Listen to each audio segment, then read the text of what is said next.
बिस्मिल्लाहिर्रहमानिर्रहीम। मैं अब्दुल बासित एडवोकेट आपको बताता हूँ आपके मसाइल का हल इस चैनल कानून की निगाह के ज़रिए से। आज जिस मौजू के ऊपर हम बात करने जा रहे हैं वो है इल्लीगल डिस्पोजिशन। इसके अंदर हम आपको तमाम साइटेशंस भी बताएंगे इससे मुतालिक, और चीदा जो है इसका ओवरव्यू भी पेश करेंगे।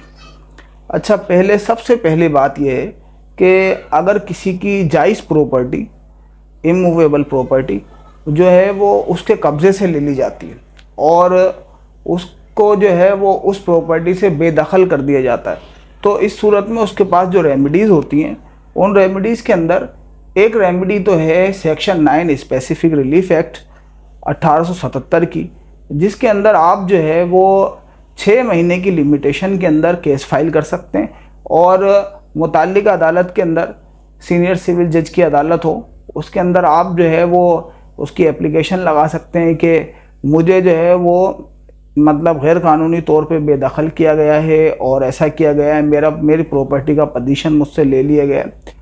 अच्छा, एक सवाल जो है वो ये भी आया था हमारे सामने कि अगर इमूवेबल प्रॉपर्टी नहीं है और वो मूवेबल प्रॉपर्टी है, जैसे कोई गाड़ी है या कोई और मामला है, तो उसका जवाब भी मैं साथ साथ देता चलूँ कि उसके मामले में आपको सेक्शन 8 की एप्लीकेशन लगाना पड़ती है स्पेसिफिक रिलीफ एक्ट की। अच्छा, हम चलते हैं सेक्शन 9 का जो दावा है, अगर इलीगली हमें जो है वो डिस्पोजिस किया गया है, ये बता के बस इलीगल डिस्पोजिशन की तरफ चलते हैं। सेक्शन 9 का जो दावा है स्पेसिफिक रिलीफ एक्ट का, उसके इंग्रेडिएंट्स जो हैं वो ये हैं कि किसी को गैर कानूनी तौर पर बेदखल किया गया हो, और वो जो बेदखली हो वो यानी कि उसकी मर्ज़ी के ख़िलाफ़ हो, उसकी मर्ज़ी उसमें शामिल नहीं होनी चाहिए, और इस बुनियाद के ऊपर आप जो है वो केस लगा सकते हैं। इस मामले में अगर मज़ीद तफसील आप पढ़ना चाहें तो साइटेशन है 1982 SCMR पेज नंबर 741 और 1988 MLD पेज नंबर 90। अच्छा, सेक्शन 9 की लिमिटेशन जो है वो सिर्फ 6 महीने है, और सेक्शन 9 के अंदर टाइटल का मामला डिस्कस नहीं होता है। ये बात डिसाइड की गई है 2001 SCMR पेज नंबर 345 के अंदर। इसी तरीके से जो प्रॉपर्टी के को शेयर होते हैं, भाइयों का आपस में झगड़ा है, वालिद साहब की प्रॉपर्टी है, दादा की प्रॉपर्टी है, तो इस तरह के जो केसेस होते हैं उसके अंदर भी सेक्शन 9 स्पेसिफिक रिलीफ एक्ट का हम केस लगा सकते हैं कि वालिद साहब की प्रॉपर्टी, हम 5 भाई रहते थे, मुझे उन्होंने बेदखल कर दिया है गैर कानूनी तौर पर, तो आप जो है वो उसके अंदर सेक्शन 9 की एप्लीकेशन लगा सकते हैं, सूट लगा सकते हैं। इसी तरह से आप जो है वो गैर कानूनी तौर पर बेदखली की सूरत में 145 की एप्लीकेशन लगा सकते हैं CRPC कि भाई इस प्रॉपर्टी को सील कर दिया जाए। 146 CRPC की एप्लीकेशन लगा सकते हैं, ये भी जो है वो रेमेडी है। इसके अलावा 448 के अंदर जो है वो आप उसके ख़िलाफ़ कार्रवाई करवा सकते हैं। जबकि इलीगल डिस्पोजिशन एक्ट का केस जो आज का हमारा मौजू है वो भी हम उसके अंदर लगा सकते हैं, जो कि सेक्शन 3 के मुताबिक हम लगाते हैं। अच्छा, सेक्शन 3 इलीगल डिस्पोजिशन एक्ट 2005 का जो हम केस लगाएंगे उसके इंग्रेडिएंट्स ये होते हैं कि एक तो जो केस लगा रहा है वो उस प्रॉपर्टी का मालिक हो, मीन्स उसका ओनर हो, या ओनर अगर नहीं भी है तो उस प्रॉपर्टी के ऊपर जो है वो कानूनी काबिज हो, उस प्रॉपर्टी का या तो ओनर हो या लैंडलॉर्ड हो, उस प्रॉपर्टी के ऊपर कानूनी तौर पर काबिज हो, वो ये केस लगा सकता है। Ingredient number 1। और इंग्रेडिएंट नंबर 2 ये है कि उस प्रॉपर्टी को जो है वो मुलजिम ने अपने कब्ज़े में ले लिया हो,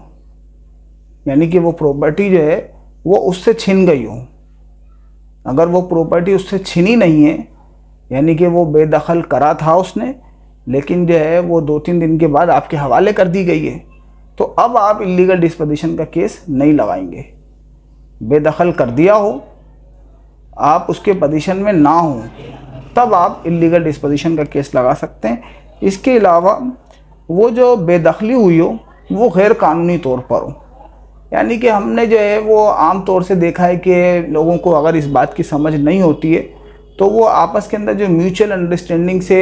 कुछ एग्रीमेंट साइन होते हैं, कुछ मामलात होते हैं लोगों के आपस में, तो उसकी बुनियाद के ऊपर वो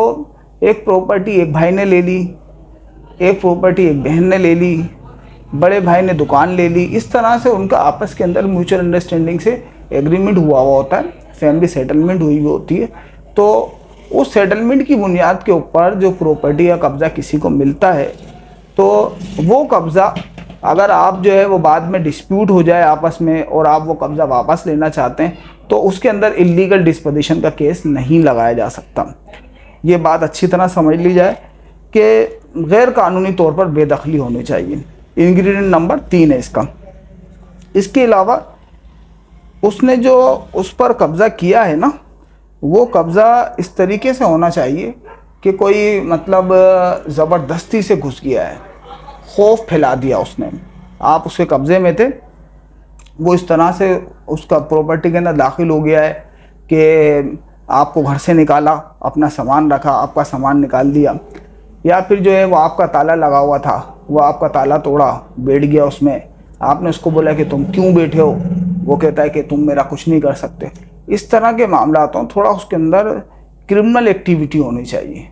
इस सूरत के अंदर जब ये 4 इंग्रेडिएंट्स पूरे हो जाएंगे तो आपकी इलीगल डिस्पोजिशन एक्ट सेक्शन 3 की एप्लीकेशन जो है वो बन जाएगी और वो प्रोसीड हो जाएगी। इसके अंदर जो सज़ा बताई गई है, इसके अंदर सज़ा बताई गई है 10 साल।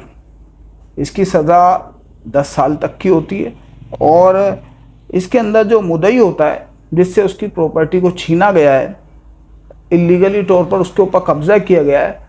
उसको उसका मुआवजा भी मिलता है। दोनों चीज़ें मिलती हैं इसमें। जैसे अभी रिसेंटली मैंने एक पार्टी को इसके अंदर करवाई सज़ा, जिसने हमारी प्रॉपर्टी के ऊपर कब्ज़ा किया हुआ था, ये 10-12 दिन पहले की बात है। तो उसको जो है वो जो मुलजिम था उसको 7 साल सज़ा भी हुई और 3 लाख रुपए उसके ऊपर जुर्माना भी लगा। तो वो इस तरीके से वो जो पैसे हैं 3 लाख रुपए वो मुद्दई को मिलेंगे कंपनसेशन के तौर पर और प्रॉपर्टी का कब्ज़ा मिलेगा। ये बात जो है वो ज़ेरे गौर रहनी चाहिए हमारे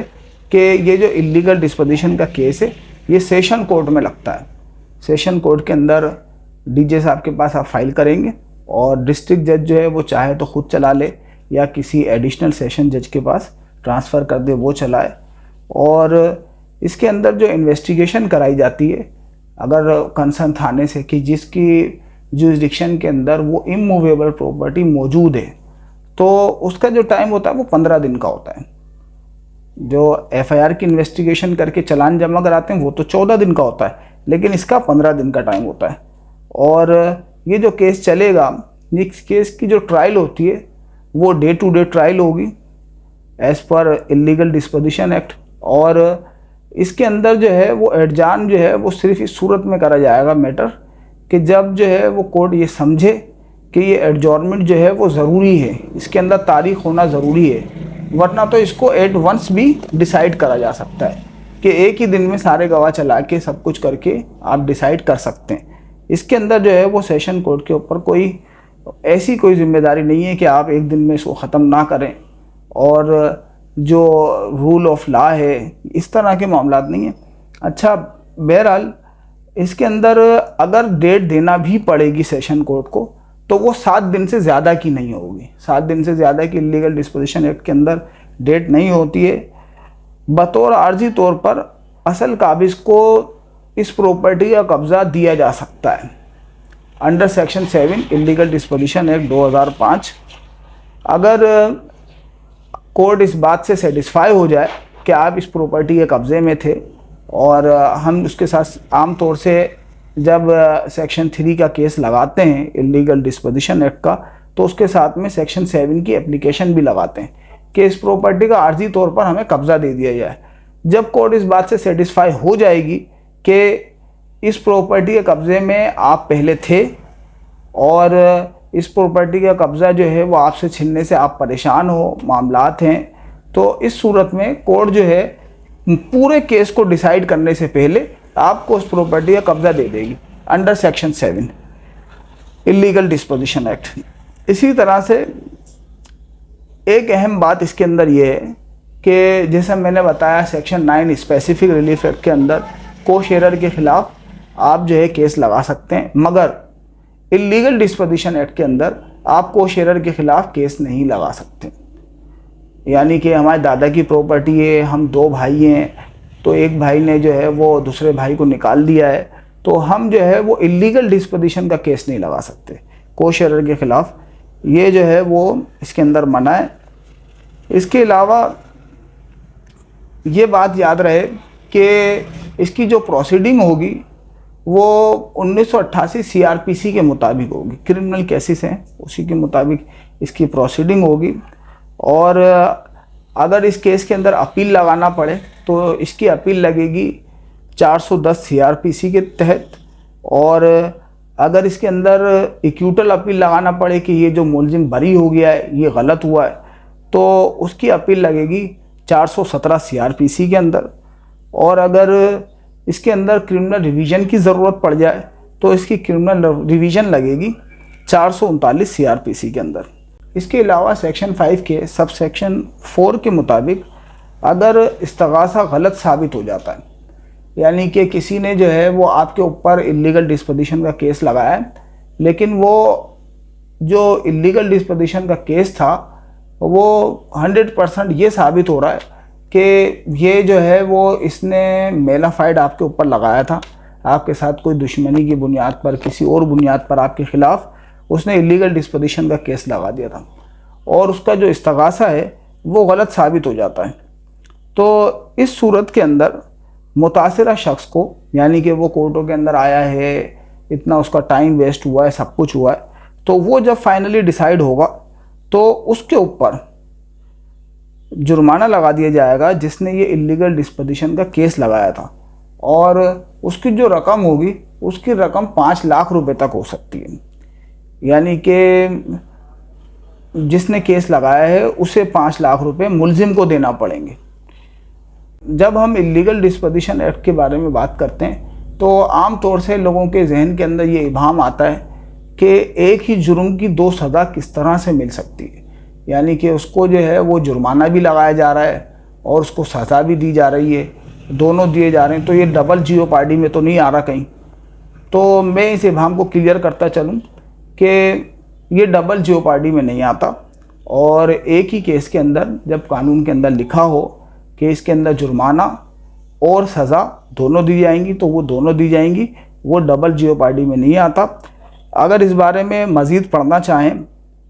तो मैं आपको साइटेशन बताता हूँ। 2001 पाकिस्तान क्रिमिनल लॉ जर्नल 530। अच्छा, दौरान समाअत कब्जे की अबूरी बहाली हो सकती है, किसी ऑफिसर को तयन किया जा सकता है, पुलिस से मदद ले सकता है वो ऑफिसर, और अगर कब्ज़ा दिलाने में पुलिस मदद ना करे तो उस पुलिस ऑफिसर के ख़िलाफ़ महकमाना कार्रवाई भी की जा सकती है।